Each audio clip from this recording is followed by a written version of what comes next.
I'm Jim Czekala from Dynotech Research, and this is my 55-gallon barrel of Isopentane that we use to rejuvenate stale race gas when it comes here before we test or tune an engine. When we started testing even sealed pails of race gas with our Kohler RVP test machine and discovering that a lot of it was stale, that people would complain to the refineries about paying $100 for a sealed pail of fuel that was not very good. You know, stuff that was supposed to be 5 or 6 psi was coming out below 2, which is really unfair. We need the front ends of the fuel that have escaped.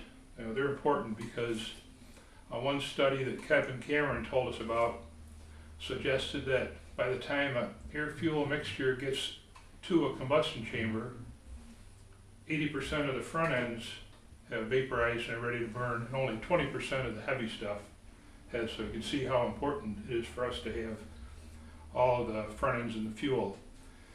And I had gotten a call from the chief chemist at VP, and he explained to me, which is understandable, that the plastic spouts on those 5-gallon pails are not really perfect, and often the isopentane will escape through a less than perfect seal at the top in the little plastic spout. And that's probably understandable, but a lot of times the pails are absolutely full and they still test low. So if the fuel was good and fresh when they put it in the pail and it had gone from 5 psi to 1 or 2 or 0, then we would think that a gallon of the isopentane would have to be missing. So it looks like often the fuel is stale when they put it in the pail. So it pays everybody to test their own fuel. And on the blog area of dynotechresearch.com, I explained how people can test their own RVP with a simple to make unit.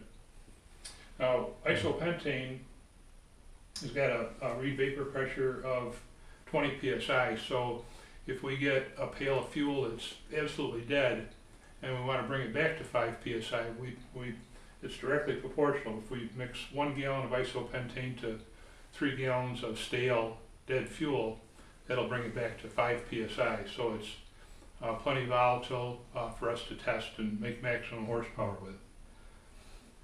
So that's so now we're going to talk about the latest DrumPreserve.com system that we use for pressurizing and dispensing our race gas and, in this case, the isopentane. And I should note, because I get a lot of emails about this, but this isopentane came from Phillips 66, and it was packaged in Texas, so the freight was pretty brutal on it. But they've got a website, and there's a phone number here. It's 800-762-0942, in case anybody wants to buy. Maybe they sell them in 30-gallon barrels, but it's a little pricey. It's about $20 a gallon buying it like this. But if we can salvage for $20, if we can salvage a almost useless pail of race gas, it's a good investment. So now we'll talk about the DrumPreserve system. We made some changes to the units based on feedback we were getting from people.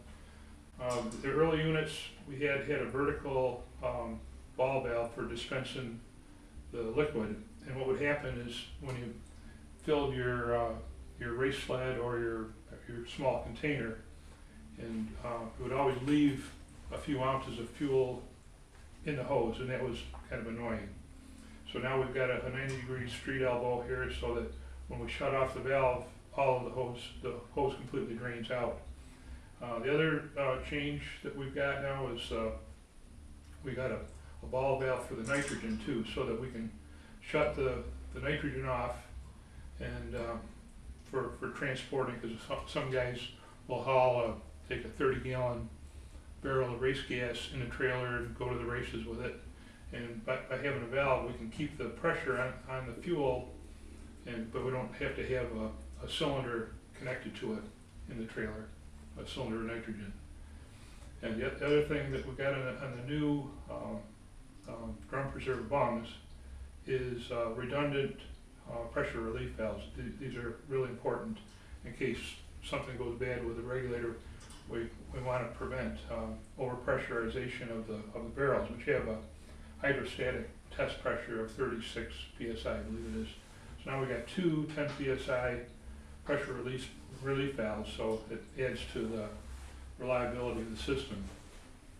And the other nice thing about having this valve here is that it makes it a lot easier to do the initial charge of the barrel. Now this barrel of Isopentane is fairly full. I haven't used very much out of it yet. I'll show you how we do this. We turn the nitrogen valve on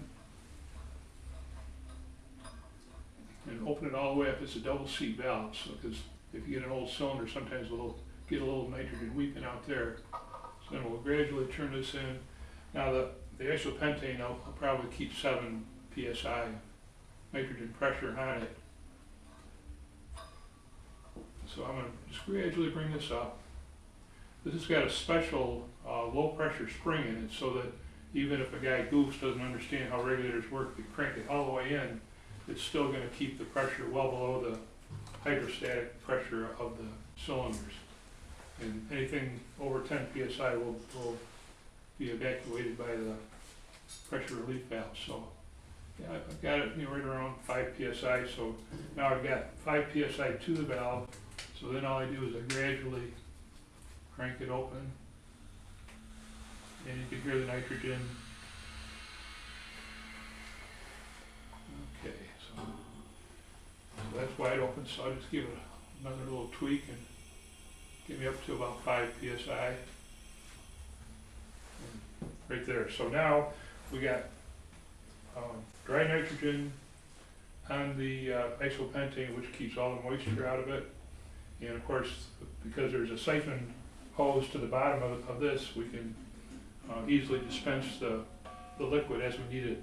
If we needed a gallon, we'd have a gallon container, just crack this open, and that makes it easy to withdraw without allowing air to get into the tank.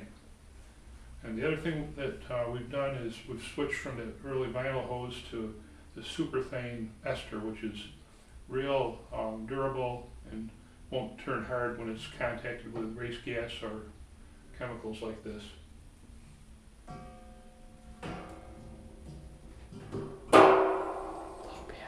So we will, this is one of the bungs, the way we assemble them now, and it's got this nice tapered butyl rubber seal that it's good to lubricate that before we put it into the barrel to tighten. And we use about 20 foot-pounds of torque, or pounds-feet, to seal it up. And some guys, because the Substandard hose that comes with the kit, it's got a little springiness to it. Either you got to weight down the end at the bottom, or some guys will build a copper tube like this with a sweat connector to go from 3/8 male pipe to the 1/2-inch copper. You cut to the right length, that goes all the way to the bottom, and that's a nice way of doing it. And one other thing that we've been making now is 304 stainless steel bungs for people that deal with acids, chemicals, food products, where they don't want to have any aluminum contacting the liquid in the drum. And also what we've got for people that want to be able to have disconnects, these are Jiffy tight plugged couplers, so that when you disconnect that, it seals off here and seals off there, so you don't get any leakage.